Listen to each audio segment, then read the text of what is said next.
Havia uma vez um grande mosteiro em uma parte da China, onde cerca de 500 monges viviam.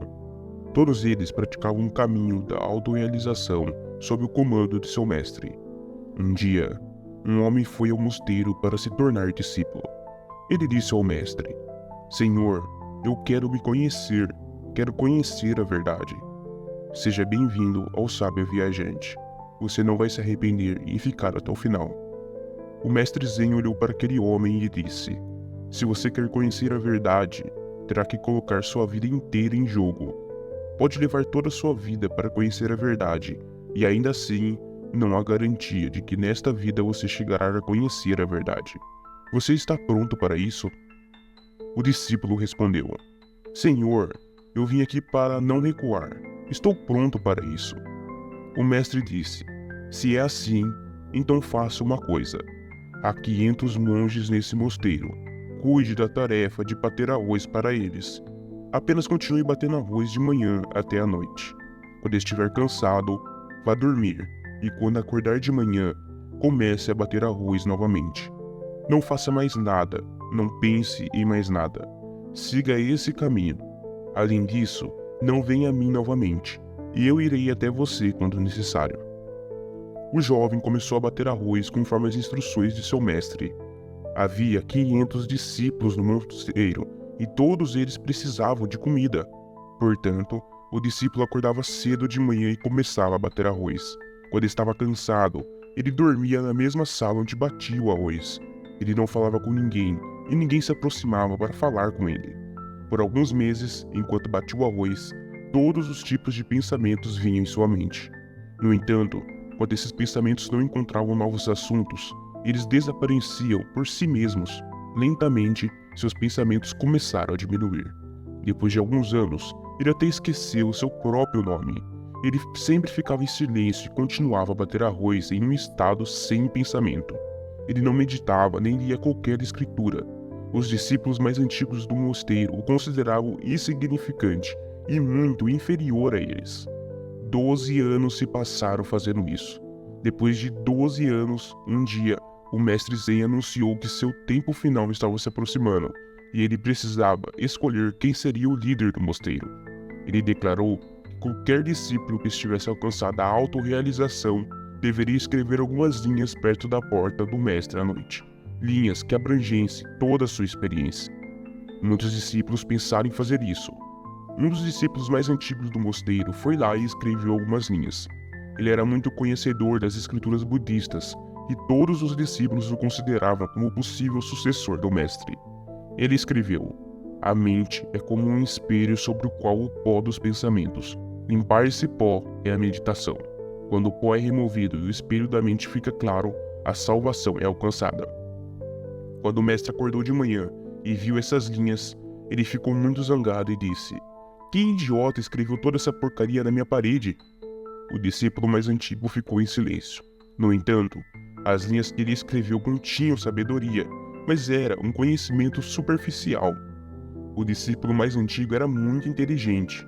Ele escreveu as linhas, mas não assinou embaixo, pois ele mesmo não sabia se estava certo ou não, já que ele não tinha alcançado a autorrealização.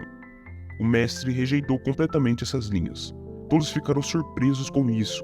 Esse incidente se tornou um tópico de discussão em todo o mosteiro. 2 discípulos passaram pelo discípulo que havia chegado 12 anos atrás e costumava bater arroz dia e noite. Ele riu suavemente depois de ouvir a discussão deles. Ambos os discípulos perguntaram por que ele estava rindo. Ele respondeu que riu porque o mestre estava certo. Todas essas linhas eram lixo e não tinham valor. Os discípulos ficaram chocados e perguntaram se ele poderia escrever algumas linhas melhores. O discípulo do arroz respondeu que não sabia escrever porque era analfabeto, mas poderia dizer algumas linhas. Se eles escrevessem as linhas, ele concordaria com a escrita. Eles concordaram e então foram até o quarto do mestre. O discípulo do arroz disse algumas linhas, e o outro discípulo as escreveu na parede e assinou como discípulo do arroz. Eles esperavam a mesma reação do mestre como antes, mas as linhas que ele disse eram incríveis. As linhas diziam: "A mente é apenas uma ilusão. Não há mente nem espelho da mente.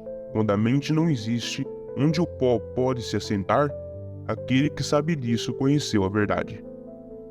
Quando o mestre viu essas linhas, ele se levantou no meio da noite e foi até o jovem discípulo do arroz que estava dormindo. Ele o acordou e disse: Pegue isto, pegue meu bastão e pegue minha vestimenta. A partir de hoje você é o meu sucessor. Mas saia desse mosteiro imediatamente e vá para longe daqui. Eu sei que há muitos estudiosos neste mosteiro que se consideram superiores a você.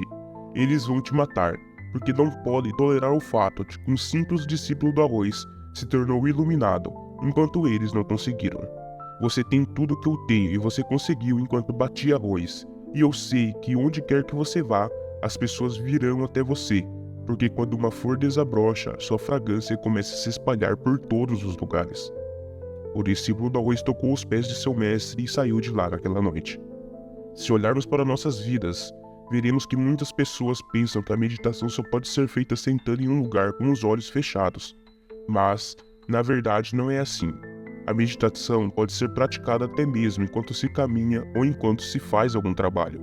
O verdadeiro significado da meditação é estar tão absorto naquilo que você está fazendo que nem mesmo está ciente do seu corpo, assim como o discípulo do arroz, que ficou tão absorto em bater arroz que não tinha senso de si mesmo. Em um dia, enquanto batia arroz, ele alcançou a autorrealização. Da mesma forma, Zen significa estar no momento presente o tempo todo e não pensar em nada, porque a mente existe enquanto há pensamentos. Quando não há pensamentos, a mente também desaparece. E quando a mente não está mais presente, só o seu verdadeiro eu puro permanece. Na verdade, não precisamos fazer nenhuma outra prática espiritual para conhecer a verdadeira natureza. Só precisamos nos perder completamente naquilo que estamos fazendo, ficar tão absortos em nosso trabalho que o trabalho se torna meditação. Espero que você tenha gostado desse vídeo e que tenha agregado algo em sua vida. Este é o propósito do sábio viajante. Obrigado por assistir e até o próximo vídeo.